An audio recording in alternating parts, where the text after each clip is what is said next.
और कहते हैं केजरीवाल जिन परिवारों पर ताल ठोक करके कहता था कि ये तो मेरे है, मेरे अलावा इन पर कोई जा नहीं सकता, झुग्गी और झोंपड़ियों में भी आज कमल खिलाए। जिस पार्टी ने देश पर लगातार कई वर्षों तक सरकार को और सत्ता को अपने हाथों में रख करके बैठी रही, आज वो पार्टी हमेशा हमेशा के लिए विदा हो चुकी है। और केजरीवाल जो झूठे वादे करके और दुनिया के सामने बैठा था,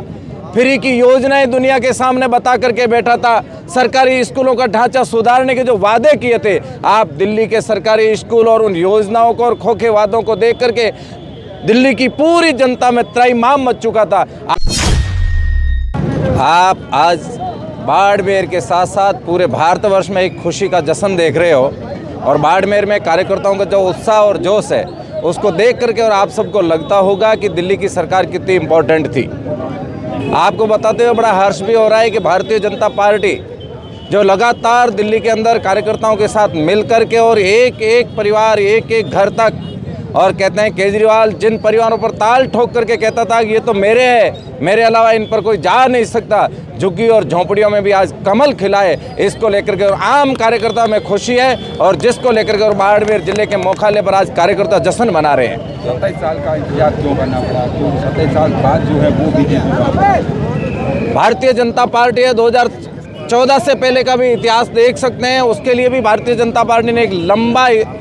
कहते हैं कि इंतजार किया और इंतजार की घड़ियां जो डबल इंजन की सरकार बनाने के लिए 2014 से समाप्त हुई है, वैसे ही भारतवर्ष में सभी राज्यों में धीरे धीरे कांग्रेस हमेशा हमेशा के लिए अलविदा होकर के चल पड़ी है। पिछली बार का भी कांग्रेस का नतीजा देख सकते हो और इस बार का भी कांग्रेस का नतीजा देख सकते हो। जिस पार्टी ने देश पर लगातार कई वर्षों तक सरकार को और सत्ता को अपने हाथों में रख करके बैठी रही, आज वो पार्टी हमेशा हमेशा के लिए विदा हो चुकी है। इसका मतलब कहीं ना कहीं भारतीय जनता पार्टी इतने अच्छे से और पूरे भारतवर्ष को डेवलप करने में अपनी पूरी ताकत लगा करके काम रही है। आज जो भारतीय जनता पार्टी की दिल्ली में सरकार बन रही है वो विकास के बलबूते पर बन रही है। देश सबसे मजबूत और शक्तिशाली कैसे बन रहे उसके बलबूते पर सरकार बन रही है। और केजरीवाल जो झूठे वादे करके और दुनिया के सामने बैठा था, फ्री की योजनाएं दुनिया के सामने बता करके बैठा था, सरकारी स्कूलों का ढांचा सुधारने के जो वादे किए थे, आप दिल्ली के सरकारी स्कूल और उन योजनाओं को और खोखे वादों को देख करके दिल्ली की पूरी जनता में त्रैमाम मच चुका था। आज पूरी जनता खुशी के साथ बहुत बड़ा जश्न मना रही है। और मैं ये कहना चाहता हूं कि नरेंद्र मोदी के नेतृत्व में, जेपी नड्डा के नेतृत्व में भारतीय जनता पार्टी जिस गति से आगे बढ़ रही है, मैं ये कहता हूं आने वाले पूरे समय में भारतवर्ष में हर एक एक स्टेट में कमल का फूल खिलेगा। इस ताकत और उत्साह है दुनिया के अंदर और वो उत्साह दिखाया जा रहा है। वन नेशन वन इलेक्शन को लेकर क्या कहोगे, आपको अप्लाई होने वाला है या फिर इसको लेकर अभी? वन नेशन वन इलेक्शन को लेकर के और सरकार पूर्ण शक्ति के साथ उस पर विचार विमर्श कर रही है और कम ही समय में पॉजिटिव रिजल्ट आने वाला है इसका भी। शायद इतिहास में पहली बार देखा गया है कि चुनाव जीतने के बाद सचिवालय को सीज करवा दिया गया, क्यों?